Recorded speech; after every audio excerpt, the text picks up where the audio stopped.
नमस्कार। आप सभी का चाटे शिक्षण समूह की ओर से स्वागत करता हूं। आज हम जो 80 अंक का हिंदी का पेपर है उसमें लेखन विभाग जो है उसकी जानकारी लेने वाले हैं। जो लेखन विभाग है वो कितने अंक के लिए है, किस हिसाब से लिखना है और कैसे अंक प्राप्त करने हैं। मेरा मानना है कि यह वीडियो यदि आप अच्छी तरीके से देखोगे तो बड़े अच्छी तरीके से आपको बोर्ड के एग्ज़ाम में अच्छे अंक मिल जाएंगे। तो चलो हम शुरुआत करते हैं। देखो, विषय हिंदी। आज देखने वाले उपयोजित लेखन। जो उपयोजित लेखन है वह 26 अंक के लिए है। बहुत सारे जो छात्र होते हैं वो उपयोजित लेखन की तैयारी अच्छी तरीके से नहीं करते। वह ग्रामर, कविता और पाठ की ओर ज़्यादा ध्यान देते हैं। लेकिन यदि आप उपयोजित लेखन की तैयारी अच्छी तरीके से नहीं करोगे तो आपको कम अंक मिल सकते हैं। जो बोर्ड में अव्वल आ गए छात्र हैं उन्हें 26 में से 24-23 अंक मिले हुए होते, इसलिए वो बोर्ड में अव्वल आते हैं। बहुत सारे छात्रों को यह लगता है कि अरे हम लैंग्वेज में अच्छी तरीके से स्कोर नहीं कर सकते, लेकिन आप कर सकते हो। उसमें से आपको अच्छे अंक देकर चला जाने वाला सवाल कौन सा है, वह है उपयोजित लेखन। देखो, उपयोजित लेखन जो है वह 26 अंक के लिए है। तो वह किस हिसाब से है, क्या क्या है, उसकी जानकारी हम देखते हैं। देखो, आपके सामने दिखाई दे रहा है। देखो, प्रश्न क्रमांक जो 5 शुरू हो जाएगा वह रहेगा उपयोजित लेखन का रहेगा। कितने अंक के लिए है रे? 26 अंक के लिए वह रहेगा। देखो, सवाल किस हिसाब से रहता है। प्रश्न क्रमांक 5 में लिखा हुआ होता है सूचना के अनुसार लिखिए, यानी कि सूचना दी हुई होती है, उस हिसाब से हमें जो लेखन विभाग है वो छुड़ाना होता है। देखो, प्रश्न क्रमांक जो 5 है वो सूचना के अनुसार लिखिए, यानी कि सूचना दी हुई होती है उस हिसाब से हमें लिखना होता है। प्रश्न क्रमांक जो 5 है उसमें अ है, कौन सा है? पत्र लेखन। क्या हो जाएंगे? 2 पत्र लेखन दिए जाएंगे, उसमें से आपको लिखना है। 2 कौन कौन से होंगे? देखो, पहला रहेगा औपचारिक पत्र। औपचारिक पत्र में भी कार्यालयीन पत्र आता है, उसके साथ साथ व्यवसायिक पत्र भी आता है। जब हम पत्र लेखन के बारे में जानकारी देखेंगे तो उसके अंक विभाजन किस हिसाब से है उसकी भी जानकारी बड़े अच्छी तरीके से लेने वाले हैं। देखो, औपचारिक पत्र में हमने क्या क्या देखा? कार्यालयीन और व्यवसायिक पत्र आते हैं। वो कितने अंक के लिए आते हैं रे? 5 अंक के लिए। देखो, 5 में से 5 अंक जो है वह आसानी से प्राप्त हो सकते हैं। मैं जिस नियम के हिसाब से आपको बताऊंगा उस नियम के हिसाब से आप लिखते हो तब आपको 5 में से 5 अंक मिल जाएंगे। देखो, बोर्ड के पेपर में जांचता हूं तो बहुत सारे छात्रों को क्या होता है कि उन्हें पता नहीं होता कि पत्र लेखन का अंक विभाजन कैसा है। बड़े लंबे चौड़े तरीके से लिखते हैं और कहते हैं कि अरे दोस्तों को, अरे हमने तो अच्छी तरीके से पत्र लेखन लिखा है, लेकिन अंक मिलते हैं 1 या 2। क्यों मिलते हैं 1 या 2? क्योंकि वह नियम के हिसाब से नहीं होता। नियम क्या है तो उसकी जानकारी हम आगे देखने वाले हैं। उसके बाद रहेगा, देखो, अनौपचारिक पत्र। उसे हम कहते हैं घरेलू पत्र।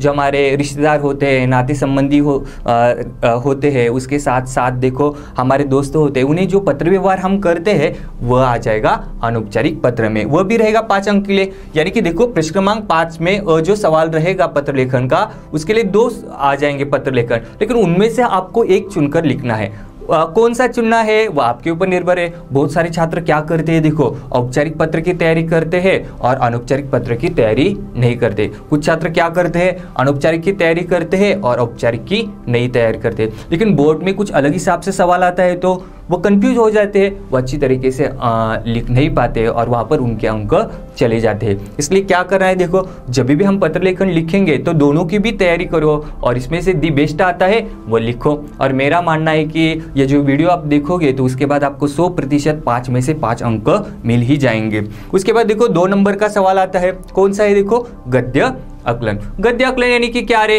देखो, एक परिच्छेद दिया जाएगा, अपठित परिच्छेद दिया जाएगा और अपठित परिच्छेद देने के बाद क्या होता है? देखो, उसे हमें बड़े अच्छी तरीके से पढ़ना है और पढ़ने के बाद उसके ऊपर सवाल बनाने होते हैं। सवाल बनाने है यानी कि क्या रे? वह गद्य खंड हमें दिया हुआ होता है, उसके ऊपर एक एक वाक्य के सवाल बनाने हैं। बहुत सारे छात्रों को यह समझ में नहीं आता कि वह एक एक वाक्य के सवाल तो बनाते हैं, लेकिन अंत में जो है प्रश्न चिन्ह देना भूल देते हैं। उसके साथ साथ वह जो प्रश्न बनाते हैं उसके आगे उत्तर लिखते हैं। ऐसा नहीं करना है। जब हम गद्य आकलन के बारे में चर्चा करेंगे उस वक्त बड़े अच्छी तरीके से जानकारी लेने वाले हैं कि गद्य आकलन जो है वो किस हिसाब से लिखना चाहिए, उसके लिए कौन कौन से नियम हैं, किन चीज़ों की ओर ध्यान देना चाहिए, इन सब की डिटेल में जानकारी हम आगे लेने वाले हैं। गद्य आकलन कितने अंक के लिए है रे? 4 अंक के लिए रहने वाला है। उसके बाद देखते देखो प्रश्न क्रमांक 5A वृत्तांत लेखन। वृत्तांत लेखन यानी कि क्या रे, सत्य घटना का कथन करना, विस्तृत रूप से कथन करना। जो भी कोई घटना घटित होती है, कार्यक्रम घटित होता है, तो उसकी रूपरेखा को हमें बड़े अच्छी तरीके से लिखना होता है, वो आता है वृत्तांत लेखन। वृत्तांत लेखन का अंक विभाजन कैसे है, उसके बाद वो किस हिसाब से लिखना है, कितने परिच्छेद में लिखना है, इनकी पूरी डिटेल में जानकारी हम आगे देखने वाले हैं। इसके लिए और रहेगा, देखो पृष्ठ क्रमांक 5 के लिए में और रहेगा कहानी लेखन। कहानी लेखन जब भी हम लिखते हैं तो हमें पता नहीं होता कि कहानी लेखन कितना लिखना चाहिए, क्या करना चाहिए, इस कारण हमारे अंक चले जाते। कहानी लिखते वक्त भी बहुत सारे नियम हैं, उन नियमों का पालन करते हुए हमें कहानी लेखन करना आना चाहिए। वो कौन कौन से नियम है, क्या है, उनकी भी चर्चा हम करने वाले हैं। कहानी लेखन का अंक विभाजन किस हिसाब से है, शीर्षक लिखेंगे तो कितने अंक मिलेंगे, बीच का विवरण लिखेंगे तो कितने अंक मिलेंगे, उसके साथ साथ जब अंत में जब आ जाएंगे तो उस वक्त सीख किस हिसाब से लिखनी चाहिए, इसकी भी चर्चा हम जब कहानी जो घटक लेंगे उस वक्त बड़े अच्छी तरीके से करने वाले हैं। तो उसके बाद आता है, देखो पृष्ठ क्रमांक 5A में जो दूसरा है वह रहेगा विज्ञापन लेखन। विज्ञापन लेखन यानी कि क्या रे, विज्ञापन का अर्थ है विशेष, ज्ञापन का अर्थ है जानकारी देना। विज्ञापन का अर्थ क्या हो जाएगा, विशेष जानकारी देना। तो विज्ञापन क्या होते हैं, देखो विज्ञापन इसलिए बनाए जाते हैं कि लोगों को अपने और आकर्षित कराना होता है।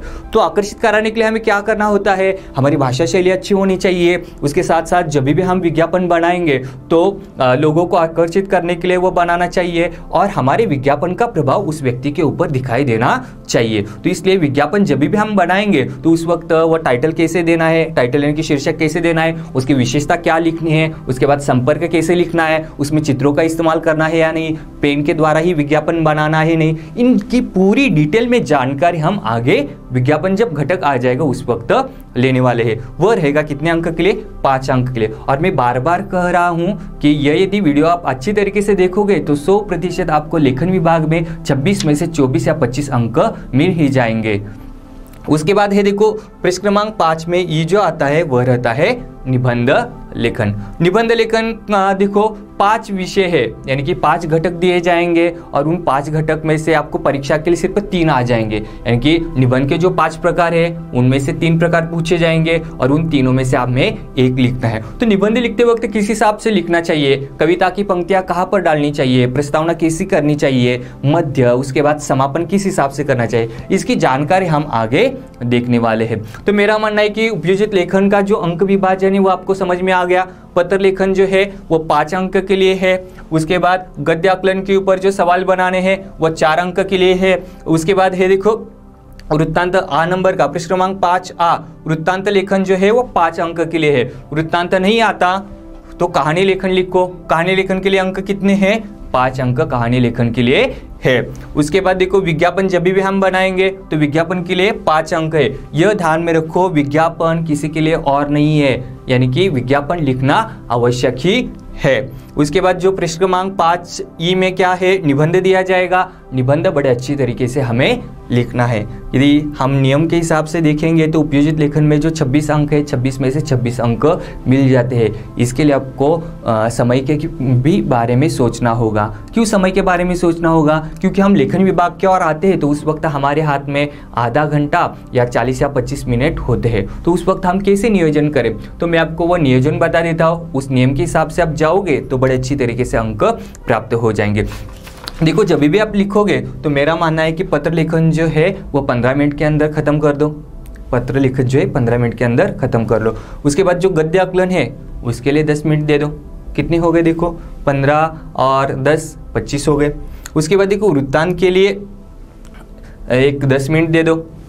उसके बाद वृत्तांत या कहानी इन दोनों में से एक लिखोगे तो उसके लिए 10 मिनट देना है। विज्ञापन जब भी बनाओगे तो उसके लिए 15 मिनट देना है। तो 15 मिनट इसलिए क्योंकि उसमें हमें चित्र जो है तरह तरह के बनाने होते हैं, आकर्षित कराने के लिए हमें समय लगता है। उसके बाद जो निबंध हम लिखेंगे तो उसके लिए 20 मिनट दे दो। यदि कुल मिलाकर देख लिया जाए तो 1 घंटा 15 मिनट या 1 घंटा 10 मिनट के करीब यह हो जाएगा। तो आपका पेपर जो है 1 घंटा 10 मिनट जो है वो लेखन विभाग के लिए रखना है और इसमें से 26 में से हमें कितने अंक लेकर जाने हैं, 26 में से हमें 24 या 25 अंक लेकर ही जाने हैं। तो चलो अब हम देखते हैं पृष्ठ क्रमांक 5 में जो अ है पत्र लेखन, उसमें से औपचारिक पत्र जो है उसका अंक विभाजन क्या है उसकी जानकारी हम देखते हैं। देखो आपके सामने दिखाई दे रहा है। देखो जब भी हम लिखेंगे औपचारिक पत्र का अंकदान कैसे है, देखो जब भी हम लिखेंगे तो उस वक्त आपके पास पेपर रहेगा, तो उस वक्त बाई और तिथि लिखनी है। तिथि किस हिसाब से लिखनी है, क्या लिखनी है, उसकी जानकारी हम देखते हैं। और देखो बच्चों, हम औपचारिक पत्र का अंकदान देखते हैं। पहले अंकदान देखते हैं, फिर वह किस हिसाब से लिखना चाहिए, क्या लिखना चाहिए, किस हिसाब से लिखेंगे तो किस हिसाब से अंक मिल जाएंगे, इसकी पूरी तरीके से जानकारी हम आगे एक सवाल लेकर देखने वाले हैं। देखो औपचारिक पत्र जो होता है उसका अंकदान जो बोर्ड में पेपर जांचे जाते हैं तो उस वक्त अंकदान कैसे होता है। देखो जब आप तिथि लिखोगे तो तिथि किस हिसाब से लिखनी चाहिए, अंग्रेजी में होनी चाहिए या मराठी में होना चाहिए, उसमें मंथ कैसा होना चाहिए, इसकी पूरी डिटेल में जानकारी आगे जब हम सवाल देखेंगे तो उस वक्त लेने वाले हैं। एक ध्यान में रखो, तिथि के लिए आधा अंक है, तिथि सही तरीके से लिखी आधा अंक मिल जाएगा। उसके बाद देखो जिसे हम पत्र भेज रहे हैं, यानी कि जिसे पत्र भेज रहे हैं उसका ओहदा आ जाएगा, उसका पता आ जाएगा, उसके शहर का नाम आ जाएगा, इसके लिए आधा अंक दिया गया है। इसमें देखो सेवा में या प्रति, इन दोनों में से आपको एक लिखना है। किस हिसाब से लिखना है, सेवा में कब लिखना है, प्रति में प्रति कब लिखना है, इसकी ज़्यादा डिटेल में जानकारी में नहीं देता। यदि देता हूँ तो आप कंफ्यूज हो जाओगे। तो सेवा में कब लिखना है, प्रति कब लिखना है, कार्यालय के संबंध में होगा तो सेवा में लिखना है, उसके बाद व्यावसायिक पत्र होंगे तो प्रति लिखने। तो एक ट्रिक आसान से ध्यान रखो, इन दोनों में से एक लिखते हो तो भी आपको चल सकता है, प्रति लिखना है। प्रति हो जाने के बाद उसका ओहदा क्या आ जाएगा, उदाहरण के तौर पर माननीय प्रधानाचार्य जी को 4 दिन की छुट्टी मांगते हुए पत्र लिखिए, तो उस वक्त सेवा में या प्रति इन दोनों में से एक लिखो। उसके बाद माननीय प्रधानाचार्य कौन से स्कूल के हैं, चाटे स्कूल के हैं, अल्प विराम दे दो। उसके बाद शहर का नाम आता है तो पूर्ण विराम दे दो। कि अच्छी तरीके से लिखते हो तो उसके लिए आधा अंक है। समझ में आ गया है। उसके बाद देखो ईमेल आईडी, ईमेल आईडी किनका आ जाएगा रे, जिसे हम पत्र लिख रहे हैं उसका ईमेल आईडी आ जाएगा। तो ईमेल आईडी लिखते वक्त किस हिसाब से लिखना है, कैपिटल से शुरुआत करनी है या नहीं करनी है, इनकी डिटेल में जानकारी हम आगे देखने वाले हैं। ईमेल समझ में आ गया। इसके लिए कितने अंक है, इसके लिए आधा अंक है। उसके बाद देखो जो विषय दिया जाएगा उसके लिए आधा अंक है। विषय लिखते वक्त भी बड़े अच्छी तरीके से लिखना है। उदाहरण के तौर पर माननीय प्रधानाचार्य जी को 4 दिन की छुट्टी मांगते हुए पत्र लिखी है, तो विषय क्या आ जाएगा, 4 दिन की छुट्टी मांगने हेतु। हेतु को पहला आ जाएगा, हेतु को दूसरा देते हो तो हेतु को दूसरा देने के बाद उसका अर्थ होता है कि हेतु नाम का व्यक्ति, और हेतु को पहला देते हो तो हेतु का अर्थ है उद्देश्य। तो हमें उद्देश्य के तौर पर लेना है, तो विषय कैसा होना चाहिए, लिखना है 4 दिन की छुट्टी मांगने हेतु। विषय लिखोगे तो आधा अंक है। तो विषय लिखने के बाद पूर्ण विराम देना चाहिए। तो उसके बाद देखो विषय के नीचे पूरी तरीके से अच्छी तरीके से रेखा खींचनी है। उसके बाद देखो सेवा में हो जाने के बाद, ईमेल हो जाने के बाद 1 लाइन लीव करनी है। ये जो छोटी छोटी चीज़ें बता रहा हूँ वो आपको बड़े अच्छी तरीके से अंक देकर जाएगी, क्योंकि बोर्ड के पेपर जाते वक्त बहुत सारे छात्र जो है एक तरीके से लिखते हैं और अच्छे अंक उन्हें प्राप्त नहीं होते, और ऐसे कहते हैं जैसे दिखता है वैसे बिकता है, यानी कि आप अच्छी तरीके से पेपर प्रस्तुतिकरण करोगे तो बड़े अच्छी तरीके से आपको अंक प्राप्त हो जाएंगे। तो एक है विषय से पहले 1 लाइन लीव करो। 1 लाइन लीव करो यानी कि 1 लाइन छोड़ दो। उसके बाद विषय लिखो, फिर 1 लाइन लीव करो यानी कि 1 लाइन छोड़ दो। यानी कि कितने अंक हो गए, देखो आधा आधा और आधा, 1.5 अंक हो गए। अब जिसे हम पत्र लिख रहे हैं उसके लिए संबोधन के तौर पर कोई तो शब्द लिखना चाहिए, तो वह आ जाएगा महोदय या महोदया या माननीय महोदय। जब भी आप संबोधन अच्छी तरीके से लिखोगे तो उसके लिए आधा अंक है। कुल मिलाकर 2 अंक बड़े आसानी से आपको मिल जाते हैं। कहाँ पर मिल जाएंगे, तिथि लिखोगे तो उसके लिए आधा अंक है, जिसे पत्र लिख रहे हो उसका ओहदा आ जाएगा, उसका पता आ जाएगा, उसके शहर का नाम आ जाएगा, और ईमेल आईडी उसका लिखना अनिवार्य है। ये लिखोगे तो उसके लिए आधा अंक है। उसके बाद देखो विषय जब भी हम लिखेंगे तो उसके लिए आधा अंक है। तो उसके बाद महोदय आ जाएगा। महोदय यानी कि संबोधन के तौर पर जो शब्द लिखते हैं वह महोदय। हर कोई कार्यालयीन पत्र हो, व्यावसायिक पत्र हो, उसमें महोदय ही लिखो। इतना लिखते हो तो आधा अंक मिल जाएगा। उसके बाद अल्प विराम देना है। बहुत सारे छात्र क्या करते हैं, देखो बोर्ड में महोदय लिखते हैं और अल्प विराम देना भूल जाते हैं। बोर्ड के पेपर जाते वक्त जिन्हें 90 के ऊपर अंक चले जाते हैं तो अल्पविराम न होने के कारण उनका जो आधा अंक है यहाँ पर कट हो जाता है। तो ये छोटी छोटी चीज़ों की ओर ध्यान दे दो, बड़े अच्छी तरीके से अंक मिल जाएंगे, क्योंकि कुल मिलाकर इतना लिखते हो तो उसके लिए 2 अंक हैं।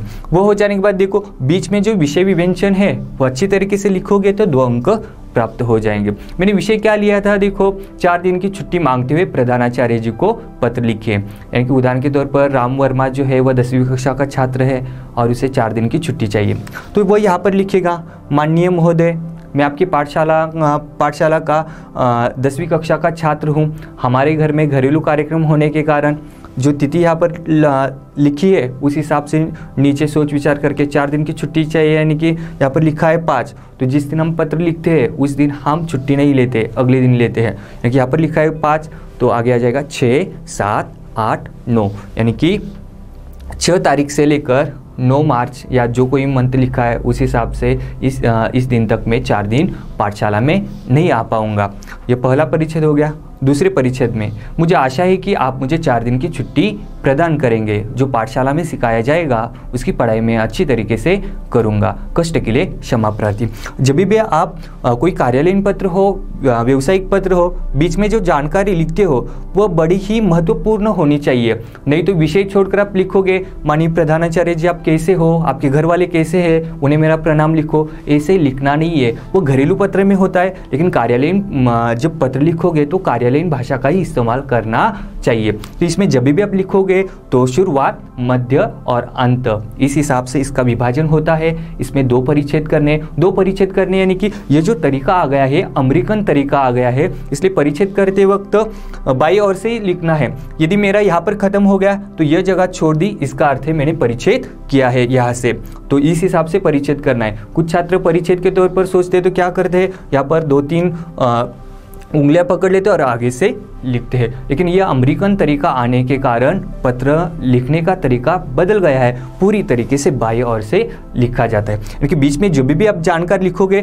तो उसके लिए 2 अंक है। ये लिखते वक्त मानक वर्तनी की दृष्टि से वो सही लिखना चाहिए। मानक वर्तनी यानी कि क्या रे, ग्रामेटिकली सही लिखना चाहिए, तो इसके लिए 2 अंक है। वो हो जाने के बाद हमें पत्र का अंत करना है। अंत करते वक्त बहुदीय शब्द ध्यान में रखो, इसके ही द्वारा कार्यालयीन पत्र आता है, व्यावसायिक पत्र आता है, तो अंत बहुदीय शब्द के द्वारा ही करना है। बहुदीय शब्द लिखते वक्त दिए को किस हिसाब से लिखा हुआ है ये ध्यान में रखना है। जब भी आप इसके लिए पहली का इस्तेमाल करोगे तो यहाँ पर आधा अंक आपका चला जाएगा। बहुदीय लिखने के बाद क्या करना है, देखो अल्पविराम देना है। वो हो जाने के बाद जो पत्र लिख रहा है उसकी सिग्नेचर आ जाएगी, यानी कि उसकी साइन यहाँ पर आ जाएगी। बहुदीय और साइन लिखते हो तो उसके लिए आधा अंक है। तो आधा अंक हो जाने के बाद देखो जिसकी हमने साइन की है उसका नाम आने वाला है, अल्पविराम देना है। उसके बाद उसका पता, यानी कि वो कौन से शहर का है, फिर कौन से एरिया का है, फिर कौन से शहर का है। उसके बाद उसका ईमेल आईडी लिखना है। यदि लिखते हो तो उसके लिए आधा अंक मिल जाएगा। यानी कि जिस नियम के हिसाब से मैंने बता दिया है उस नियम के हिसाब से आप यदि पत्र लेखन लिखते हो तो 100% 5 में से 5 अंक आपको प्राप्त हो जाएंगे। तो मेरा मानना है कि अंक विभाजन समझ के ले लो। एक बार अंक विभाजन समझ में आता है तो आपको बड़े अच्छी तरीके से अंक प्राप्त हो जाएंगे। तो आगे देखते हैं, देखो हम उदाहरण लिया हुआ है, वो उदाहरण किस हिसाब से लिखना है, क्या लिखना है, कैसे लिखेंगे तो किस हिसाब से अंक मिलेंगे। देखो आपके सामने है, देखो उदाहरण है राम वर्मा, सेवा सदन, गांधीनगर, कोल्हापुर से। यानी कि कौन पत्र लिखने वाला है रे, राम वर्मा। वो कौन से एरिया का है, सेवा सदन का, सेवा सदन गांधीनगर का। शहर का नाम क्या है, कोल्हापुर। कोल्हापुर को लिखते वक्त पूर को पहली आती है। कोल्हापुर में बहुत सारे लोगों को लगता है कि मराठी का उनके ऊपर प्रभाव होने के कारण कोल्हापुर को वो दूसरी देते हैं, लेकिन हिंदी में पूर को पहली आती है। यहाँ पर बाय मिस्टेकली दूसरी हो गई है, इसे पहली करना है। तो किसे वो पत्र लिख रहे हैं, माँ व्यवस्थापक। माँ यानी कि माननीय व्यवस्थापक अजब पुस्तकालय कोल्हापुर को पत्र लिखकर हिंदी की कुछ किताबें मांगते हुए पत्र लिखती है। यानी कि हमें हिंदी की कुछ किताबें चाहिए, वह मांगते हुए हमें पत्र लिखना है। तो मैंने अंक विभाजन जिस हिसाब से बता दिया है उस हिसाब से आपको लिखना है। तिथि यहाँ पर लिखो। तिथि हो जाने के बाद जब भी आप तिथि यहाँ पर लिखोगे तो यहाँ पर मराठी में लिखा हुआ है, एक तो हिंदी में आप लिख सकते हो, नहीं तो अंग्रेजी में वह लिख सकते हो। यहाँ पर लिखते वक्त अंग्रेजी में लिखो 5। फिर मार्च मैंने इसलिए लिया है क्योंकि मराठी का प्रभाव होने के कारण हिंदी में मई को किस हिसाब से लिखा जाना चाहिए, अप्रैल को अप्रैल कहते हैं वो पता होना चाहिए। नहीं पता होता तो आसानी से लिखो मार्च। मार्च हो जाने के बाद यहाँ पर अल्प विराम देना भूलना नहीं है। अल्प विराम नहीं दोगे तो यहाँ पर आपका आधा अंक चला जा सकता है। इसलिए तिथि हो जाने के बाद अंग्रेजी में लिखो 5 मार्च, फिर अल्प विराम दे दो, फिर 2021 या जो कोई साल है उस हिसाब से लिखो। ऐसे लिखोगे तो आधा अंक आसानी से प्राप्त हो जाएगा। तो मेरा मानना है कि तिथि लिखते वक्त कोई समस्या नहीं होगी। एक है अंक जब हो जाएंगे तो उसके आगे पूर्ण विराम देना या न देना यह महत्वपूर्ण नहीं है, क्योंकि नियम है जैसे अंक खत्म हो जाते हैं उस वक्त हमें रुकना ही होता है। तो तिथि हमें समझ में आ गई। हमें पत्र जिसे लिखना है उसके लिए यहाँ पर एक शब्द है प्रति। प्रति लिखो, प्रति को भी पढ़ लिए, उसके बाद अल्प विराम देना है। मैं सब कुछ बाई और लिख रहा हूँ, समझ में आ रहा है? मैंने सब कुछ जो लिखा हुआ है वो बाई और लिखा हुआ है। आपको भी परीक्षा में सब कुछ जो पत्र है वो बाई और ही लिखना है। प्रति, प्रति क्या है? देखो हम किसे पत्र लिख रहे हैं? महाव्यवस्थापक यानी कि माननीय व्यवस्थापक, उनका अहोदा आ गया है, माननीय व्यवस्थापक हो गया। उसके बाद अल्प विराम जो है वो देना भूलना नहीं है। अल्प विराम नहीं दोगे तो यहाँ पर आपका आधा अंक काट दिया जा सकता है। तो वह हो जाने के बाद देखो वो क्या करते हैं, कहाँ पर काम करते हैं या वो कहाँ के व्यवस्थापक है? अजब पुस्तकालय। तो यहाँ पर आ जाएगा अजब पुस्तकालय, फिर आ जाएगा अल्प विराम, फिर शहर का नाम क्या है रे? कोल्हापुर। कोल्हापुर, कोल्हापुर हो जाने के बाद पूर्ण विराम। उसके बाद इनका ईमेल आईडी लिखना है, इनका ईमेल आईडी लिखना है। ईमेल आईडी कैसा आ जाएगा? देखो आपके सामने है ABC। इनका नाम तो हमें पता नहीं है, आसानी से ABC जो है वो स्मॉल में होना चाहिए। उसके बाद मैंने लिखा है 123@gmail.com। मैंने क्या लिखा हुआ है? ईमेल समझ में आ गया। ईमेल जब भी आप लिखोगे तो शुरुआती जो अक्षर है वो स्मॉल में होना चाहिए, बाकी के भी जो अक्षर है वो स्मॉल में ही होने चाहिए। उसके बाद उनके बीच में स्पेस नहीं होना चाहिए। ये छोटी छोटी चीज़ों की ओर ध्यान दे दो, क्योंकि इन छोटी छोटी चीज़ों के द्वारा ही आपको अच्छे अंक मिलने वाले हैं। जैसे कहते हैं बूंद बूंद से समंदर बनता है, वैसे आधे आधे अंक से हमें बड़े अच्छी तरीके से परीक्षा में अच्छे अंक मिलने वाले हैं। तो जो मैं छोटी चीज़ें बता रहा हूँ उसके और ध्यान दे दो। ABC 1 2 3 हो जाने के बाद कुछ छात्र जो है स्पेस देते हैं, स्पेस दोगे तो आधा अंक आपको नहीं मिलने वाला है। सीधा ही लिखना है @gmail.com। ये इस हिसाब से लिखोगे तो आधा अंक आपको आसानी से प्राप्त हो जाएगा। जो चीज़ें बता दी है वो फॉलो करना है। उसके बाद देखो 1 लाइन लीव करनी है। 1 लाइन लीव करनी है यानी कि क्या करना है रे? 1 लाइन छोड़ देनी है। तो क्या आ जाएगा? देखो उसके बाद 1 लाइन छोड़ने के बाद विषय आ जाएगा। विषय क्या है? देखो आपके सामने जो सवाल होता है उसमें ही विषय होता है।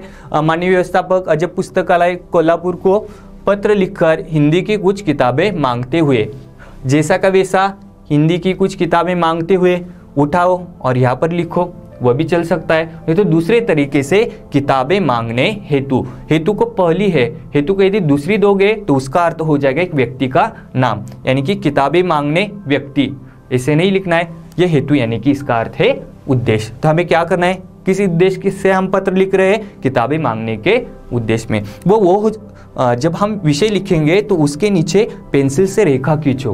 क्यों खींचनी है? क्योंकि सामने वाले को हमें प्रभावित करना है।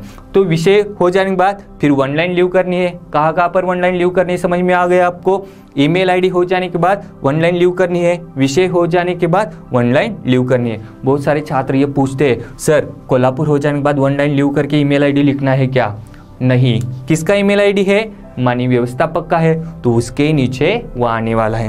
वो हो जाने के बाद विषय के लिए आधा है, महोदय के लिए आधा है। महोदय यानी कि क्या रे? उसके लिए संबोधन है। यहाँ पर संबोधन शब्द नहीं लिखना है, महोदय शब्द लिखना है। महोदय शब्द ले लो, आधा अंक प्राप्त कर लो। बोर्ड के पेपर जाते वक्त बहुत सारे छात्रों को यह समझ में नहीं आता कि महोदय लिखना है, वो महोदय की जगह पर माधुरी लिखते हैं या महादेवी लिखते हैं। तो ऐसे नहीं करना है, महोदय शब्द किस हिसाब से लिखना है वो ध्यान में आना चाहिए। उसके बाद क्या करना है? देखो अल्प विराम देना है, इस हिसाब से लिखोगे तो आधा अंक प्राप्त हो जाएगा। जिन्हें अच्छी तरीके से अंक नहीं प्राप्त होते तो यह नियम है, उस नियमों के हिसाब से फॉलो करो। जिन्हें अच्छे अंक चाहिए वह भी इन नियमों के हिसाब से फॉलो करो, बड़े अच्छी तरीके से अंक प्राप्त हो जाएंगे। फिर विषय क्या आ जाएगा? देखो विषय विवेचन जो करोगे उसके लिए 2 अंक है। तो मैं लिखूंगा यहाँ पर, हमने आपके यहाँ से इससे पहले किताबें ली थी, वो हमें बड़े अच्छी तरीके से लगी। इस बार हम हमारे पुस्तकालय का विस्तार कर रहे हैं, तो उसके लिए हमें हिंदी के कुछ मान्यवरों की किताबें चाहिए। तो पहला परिच्छेद हो गया। दूसरा नीचे लिखना है वह निम्नलिखित की किताबें हैं, तो उसमें बॉक्स बना लो, पहले में क्रमांक डालो, किताबों के नाम दूसरा, और तीसरा लेखक, और चौथे में प्रतियाँ। तो किताबों का पहला मैं नाम लिखूंगा गोदान, लेखक का नाम प्रेमचंद आ जाएगा, प्रतियाँ मुझे 10 चाहिए। तो उस हिसाब से ये समझ में आ गया आपको। वो हो जाने के बाद उसके लिए 2 अंक है। उसके बाद जो भवदीय है, जब आप अंत करोगे तो उसके बाद सिग्नेचर आ जाएगा। किनका सिग्नेचर आ जाएगा? राम वर्मा का सिग्नेचर आ जाएगा। तो इसके लिए कितना अंक है? आधा अंक उसके लिए है। यानी कि भवदीय लिखोगे, सिग्नेचर करोगे तो आधा अंक आसानी से प्राप्त हो जाएगा। वो हो जाने के बाद देखो सिग्नेचर किसकी है? राम वर्मा की, क्योंकि जो पत्र लिख रहा है उसकी सिग्नेचर है तो उसका नाम आ जाएगा। वो कौन से एरिया का है रे? सेवा सदन का है, सेवा सदन का रहेगा। तो उसके बाद अल्प विराम जो है वह देना भूलना नहीं है। ये चीज़ें नहीं करोगे तो आपको आधा अंक नहीं बोर्ड देता। तो वह हो जाने के बाद देखो वो कहाँ से है? गांधीनगर से है। शहर का नाम क्या है? कोल्हापुर। तो कोल्हापुर हो जाने के बाद पूर्ण विराम दे दो।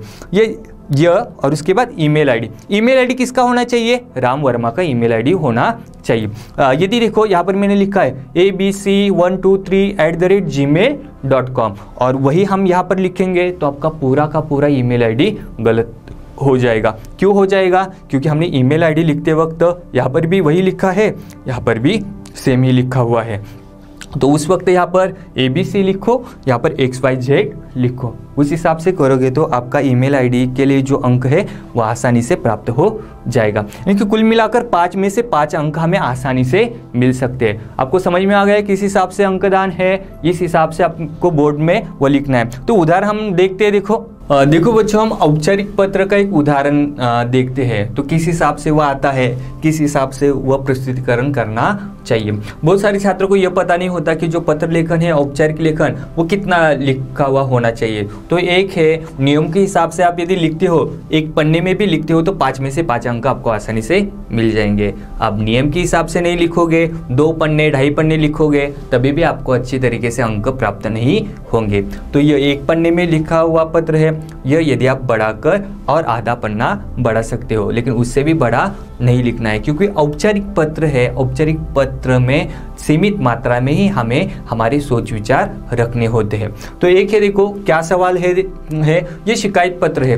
देखो शिकायत पत्र किसे लिखा जाता है, क्या लिखा जाता है, इसकी जानकारी हम इस पत्र में लेने वाले हैं। माननीय स्वास्थ्य अधिकारी नगर परिषद कोल्हापुर को, यानी कि किसे पत्र लिखना है रे? माननीय स्वास्थ्य अधिकारी नगर परिषद कोल्हापुर को हमें पत्र लिखना है। तो वह हो जाने के बाद कौन लिख रहा है? को संजय / संगीता, यानी कि लड़का होगा तो संजय / संगीता होगी तो वह लड़की लिखेगी। वर्मा शिवनेरी शाहूनगर कोल्हापुर से, यानी कि कोल्हापुर के रहवासी है वह, से पत्र लिखकर अपने मोहल्ले में बढ़ती गंदगी के बारे में शिकायत करते हुए आवश्यक प्रबंध का अनुरोध करती है। यानी कि देखो संजय और संगीता जिस मोहल्ले में रहते हैं, उनके मोहल्ले में गंदगी बढ़ रही है, उसके ऊपर नियंत्रण रखने के लिए वह माननीय स्वास्थ्य अधिकारी को पत्र लिख रहे हैं। इसमें क्या क्या बीच में आ जाएगा वो मैंने आपके सामने लिखा हुआ है। देखो पत्र जब भी लिखोगे तो उस वक्त तिथि मैंने किस हिसाब से बता दिया है। अंग्रेजी में लिखो 5 मार्च। मार्च हो जाने के बाद क्या दिया है? अल्प विराम दिया हुआ है। अल्प विराम हो जाने के बाद पूरा साल लिखना है। 2020 है, अब कौन सा साल चल रहा है? 2021, तो यहाँ पर आ जाएगा 2021। यदि आपने अल्प विराम नहीं दिया हुआ है तो इसके लिए आपको आधा अंक नहीं मिलने वाला है। यानी कि अल्प विराम देना है। कुछ छात्र कहेंगे सर आप कहते हो अल्प विराम देना है, हम ये कुछ भी नहीं लिखते तो अल्प विराम देते हैं और हमें अच्छे अंक दे दो। नहीं मिलेगा। जिस हिसाब से चाहिए उस हिसाब से ही लिखो, उस हिसाब से अंक प्राप्त करो। यानी कि तिथि लिखते वक्त अंग्रेजी में 5 मार्च लिखो, उसके बाद अल्प विराम 2020 या 21। वो हो जाने के बाद 1 लाइन लीव करो। हम किसे पत्र भेज रहे हैं? माननीय स्वास्थ्य अधिकारी। किसी कार्यालय से संबंधित हम यदि पत्र लिखते हैं तो उस वक्त सेवा में आता है, और किसी व्यवसाय के सिलसिले में हम पत्र लिखते हैं तो उस वक्त प्रति आता है। लेकिन अब बदल गया है सोच विचार सभी के, कोई भी सेवा में कभी कभार लिखते हैं, कभी कभार प्रति भी लिखते हैं। तो इसके बारे में ज़्यादा सोचना नहीं, जिन्हें लगता है सेवा में लिखना चाहिए सेवा में लिखो, नहीं तो प्रति लिखो। वो हो जाने के बाद अल्पविराम देना है। अल्पविराम हो जाने के बाद क्या है, देखो किसे पत्र लिख रहे हैं, माननीय स्वास्थ्य अधिकारी। वो कहाँ के हैं, नगर परिषद के, नगर परिषद कोल्हापुर। लेकिन यह हो जाने के बाद आप यदि यह नियम के हिसाब से नहीं लिखोगे अल्पविराम अल्पविराम अल्पविराम पूर्ण विराम, तो आपको अंक यहाँ पर आधा अंक प्राप्त नहीं होने वाला है। यह भी लिखना है और विराम चिन्ह जो दिए हुए हैं वह सही तरीके से लिखने हैं। इसके नीचे ही ईमेल आईडी किनका आ जाएगा, माननीय स्वास्थ्य अधिकारी का ईमेल आईडी आ जाएगा। क्या आ जाएगा, देखो abc123@gmail.com। आसानी से ये मुखदर करके रखो और वही लिखो। जो मराठी माध्यम के छात्र हैं उन्हें लिखने में जीमेल कैसे लिखा जाता है उसकी प्रैक्टिस नहीं होती, इसकी प्रैक्टिस करके रखो। उसके बाद वो हो जाने के बाद फिर 1 लाइन लीव करना है, इसके लिए आधा अंक मिल जाएगा, इनकी कुल मिलाकर 1 अंक हो गया। फिर विषय जो है, विषय क्या है, देखो मोहल्ले में बढ़ती गंदगी की शिकायत करते हुए। यदि इस हिसाब से लिखोगे तभी भी अंक मिल जाएंगे, मोहल्ले में बढ़ती गंदगी की शिकायत करते हुए। या इस हिसाब से लिखोगे मोहल्ले में बढ़ती गंदगी की शिकायत करने हेतु। इस हेतु का अर्थ है उद्देश्य, तो उस हिसाब से लिखो। उसके नीचे पेंसिल से अंडरलाइन कर लो, वो लिखते हो तो उसके लिए आधा अंक मिल जाएगा। आधा आधा आधा यानी कि 1.5 अंक हो गए। वो हो जाने के बाद संबोधन के तौर पर शब्द लिखना है, तो मैंने यहाँ पर लिखा है माननीय महोदय। माननीय महोदय, अल्पविराम देना भूलना नहीं है, यह महत्वपूर्ण चीज़ है, उसके लिए आधा अंक है। माननीय महोदय लिखा, अल्पविराम दे दिया, आधा अंक प्राप्त हो जाएगा।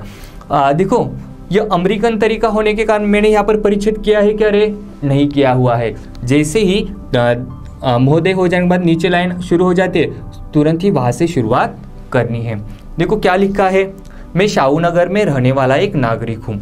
मैं जो है उसके लिए 2 मात्रा है, एक ध्यान में रखो, जब खुद के लिए इस्तेमाल करते हो तो 2 मात्रा का इस्तेमाल करो। 2 कैसे ध्यान में रखना है, हमें 2 हाथ है तो खुद के लिए जब इस्तेमाल करोगे तो 2 का इस्तेमाल करना है। मनुष्य को 1 हाथ तो नहीं है, जब 1 आ जाएगा मैं तो वह अन्य बीच में जोड़ने के लिए आना चाहिए। तो ये छोटी छोटी चीज़ें ध्यान में रखो। मैं शाहूनगर में रहने वाला एक नागरिक हूँ। पिछले कुछ दिनों से हमारे मोहल्ले की साफ सफाई नहीं हो पा रही है। अंततः जगह जगह कूड़ा कचरा पड़ा हुआ है जिससे गंदगी फैल गई है। कूड़े कचरे के कारण मच्छरों की तादाद बढ़ गई है। गंदगी के कारण रास्ते से आने जाने में दिक्कत हो रही है। छोटे बूढ़े इस गंदगी के कारण बीमार पड़ रहे हैं। हमें यहाँ से मैंने परिच्छेद किया है, देखो दूसरा परिच्छेद यहाँ से शुरुआत हो जाता है, यहाँ पर खत्म हो गया है। हमें आशा है कि आप इस विषय पर सोच विचार करेंगे और उचित कदम उठाएंगे। कष्ट के लिए क्षमा प्रार्थी। जब भी कार्यालयीन पत्र का इस्तेमाल करोगे या व्यावसायिक पत्र का इस्तेमाल करोगे तो उस वक्त यह शब्द लिखना ही है, कष्ट के लिए क्षमा प्रार्थी। प्रार्थी का अर्थ है अर्जी करने वाला, जो अर्ज करता है, अर्जी करता है उसे कहते हैं प्रार्थी। क्योंकि ये पत्र कौन लिख रहा है उसके लिए शब्द आ गए प्रार्थी। हमने आपको तकलीफ दे दी इसलिए हम आपसे क्षमा चाहते हैं। उसके बाद धन्यवाद लिखो। यह हो जाने के बाद भवदीय, भवदीय को दूसरी आती है, यह ध्यान में रखो। लड़कियां लिख रही है तो भवदीया, इसके लिए मात्रा 1 बढ़ा लो और अल्पविराम दे दो। वो हो जाने के बाद साइन, किसकी साइन आ जाएगी, जो पत्र लिख रहा है उसकी, यानी कि कौन है, संजय या संगीता, इसकी साइन आ जाएगी। भवदीय और साइन करते हो तो उसके लिए आधा अंक मिल जाएगा। यहाँ पर बीच में 2 अंक हैं। वो हो जाने के बाद किसकी साइन है उसका नाम आ जाएगा, फिर अल्पविराम आ जाएगा। फिर वो कौन से एरिया के है, शिवनेरी शाहूनगर के हैं, अल्पविराम आ जाएगा। फिर कोल्हापुर शहर का नाम आ जाएगा, फिर दंडक देना है, यानी कि दंडक यानी कि पूर्ण विराम देना है। उसके बाद ईमेल आईडी मैंने यहाँ पर abc123@gmail.com लिखा हुआ है, तो मैंने यहाँ पर क्या लिखा है, xyz456@gmail.com। एक जब भी आप ईमेल आईडी बनाते हो तो ये जो लिखने वाले जो वर्ण है वो स्मॉल में होने चाहिए, इनके बीच में गैप नहीं होना चाहिए। क्योंकि ईमेल आप जब भी आप नेट पर सर्च करते हो तो यदि आप गैप रखते हो तो आपका ईमेल आईडी जो है वह नहीं बनता, तो वह ध्यान में रखकर बनाना है। इस हिसाब से आप लिखोगे तो आपको 5 में से 5 अंक प्राप्त हो जाएंगे। मेरा मानना है कि औपचारिक पत्र जो है वह बड़ा अच्छी तरीके से आपको समझ में आ गया हुआ होगा। इसके बाद आने वाला जो वीडियो है उसमें हम अनौपचारिक पत्र किस हिसाब से लिखना चाहिए, उसके नियम क्या है, वह क्या किस हिसाब से लिखेंगे तो हमें अच्छे अंक मिल जाएंगे, उसकी चर्चा हम अगला जो आने वाला वीडियो है उसमें करने वाले हैं। धन्यवाद।